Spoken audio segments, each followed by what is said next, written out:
In March 1974, a group of farmers digging a well in a dry field near Xi'an, in China's Shaanxi province, struck something hard beneath the soil that clearly wasn't rock. As they dug further, fragments of a clay figure began to emerge. A face, a torso, pieces of what was obviously a human form, but made of terracotta and clearly very old. The farmers had no way of knowing it at the time, but they had just stumbled onto the edge of one of the largest and most significant archaeological discoveries of the 20th century. An underground army of thousands of life-sized clay soldiers, buried for over 2,000 years, guarding the tomb complex of the first emperor of a unified China. What archaeologists would spend the following decades excavating turned out to be considerably larger than anyone initially suspected. Current estimates place the total number of terracotta figures at over 8,000 soldiers, along with hundreds of horses and dozens of full-scale chariots, arranged in military formation across multiple massive underground pits covering a combined area of tens of thousands of square meters. And buried within that staggering scale is a detail that has kept archaeologists arguing for decades. As far as researchers have been able to determine, no two soldiers' faces are exactly alike. If real archaeological discoveries built on genuinely unresolved mysteries are why you're here, subscribe and turn on notifications. We go looking for the next one every week. The army belonged to Qin Shi Huang, who unified China's warring states for the first time in 221 BC and became its first emperor, ruling until his death in 210 BC. Historical accounts, most notably the records of the Grand Historian, written by the court historian Sima Xi'an roughly a century after Qin Shi Huang's death, describe an emperor who began planning and constructing his own tomb complex almost immediately after taking the throne, eventually mobilizing what Sima Qian's account describes as several 100,000 laborers over the course of construction. A figure modern historians treat with appropriate caution, given the tendency of ancient sources to inflate labor numbers for dramatic effect. But even conservative modern estimates, based on the sheer physical scale of the site, suggest a workforce in the tens of thousands sustained over many years. The Terracotta Army itself was positioned roughly 1.5 miles from the emperor's actual burial mound. Arranged in battle formation facing east, the direction from which the state's Qin Shi Huang had conquered originally lay.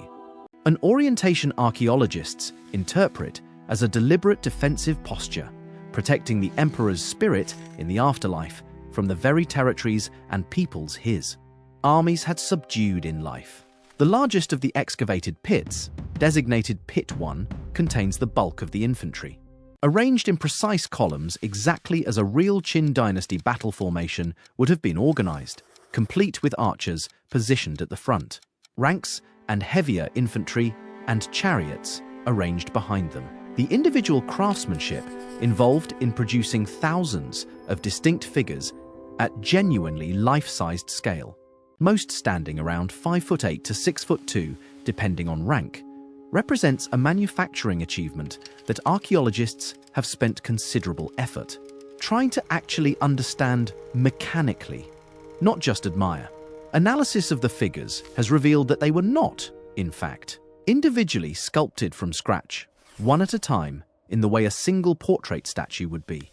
Instead, researchers examining the internal construction of numerous figures have identified evidence of a modular, assembly line-style production process. Bodies were built from separately molded standardized components. Torsos, arms, legs, and hands were cast using a limited set of reusable molds, then assembled together, with heads attached last. This is where the debate over the individualized faces becomes genuinely interesting, rather than simply a marveling observation, because the modular body construction seems to directly contradict the popular claim that each soldier represents a unique portrait of a real individual. What current research increasingly suggests is a middle position between the two extremes. Heads appear to have been produced using a limited number of base facial molds, likely somewhere between 8 and 10 distinct templates, which were then individually modified by hand. Sculptors added distinct ears, altered the shape of noses and jawlines, added or removed facial hair, and adjusted expressions, working from that smaller set of standardized starting points to produce what reads, to a modern viewer standing in front of the excavated ranks, as genuinely individual faces.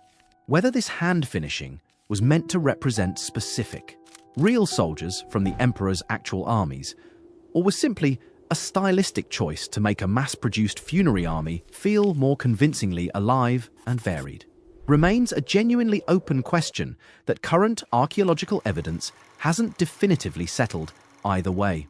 The figures were originally far more visually striking than the muted terracotta color most visitors and photographs associate with the site today. Extensive pigment analysis conducted since the 1990s has confirmed the soldiers were originally painted in vivid colors: reds, greens, blues, purples, and other pigments applied over a lacquer base coat, giving the entire army a dramatically colorful, lifelike appearance when first installed. Almost none of that original paint survives intact today, and the reason is a genuinely frustrating problem for conservation science.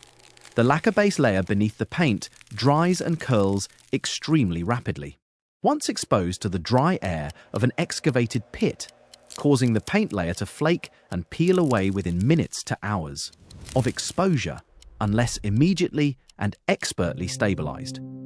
This means that for decades, until conservation techniques improved significantly, some of the best preserved color evidence was quite literally lost during the excavation process itself, a problem serious enough that archaeologists working recent excavation phases developed specialized on-site conservation protocols specifically to slow or halt this degradation, including immediate application of stabilizing agents and controlled humidity environments the moment a painted figure is uncovered.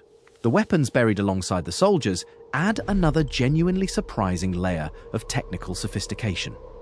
Bronze weapons recovered from the pits, swords, crossbow triggers, spearheads, and arrowheads, have been found in remarkably well-preserved condition, some still sharp and functional after over 2,000 years underground.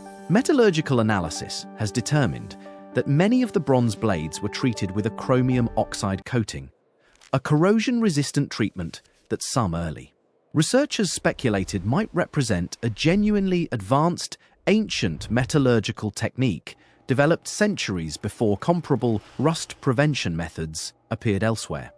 More recent, careful reanalysis has offered a more measured explanation. The chromium presence may be at least partly incidental, potentially originating from the lacquer coatings and finishing processes used in weapon production, rather than a deliberately engineered anti-corrosion treatment, though this remains an area of ongoing scientific investigation, rather than a fully settled question. What makes this discovery particularly remarkable from a modern archaeological standpoint is how much of it remains deliberately unexcavated. Qin Shi Huang's actual burial mound, the central tomb the Terracotta Army was built to guard, has never been opened by modern archaeologists, despite the site being known and studied for half a century. This is a deliberate choice, rather than a technical limitation. Sima Qian's historical account describes the tomb's interior as containing a scale model of the emperor's entire realm, complete with rivers and seas of flowing mercury.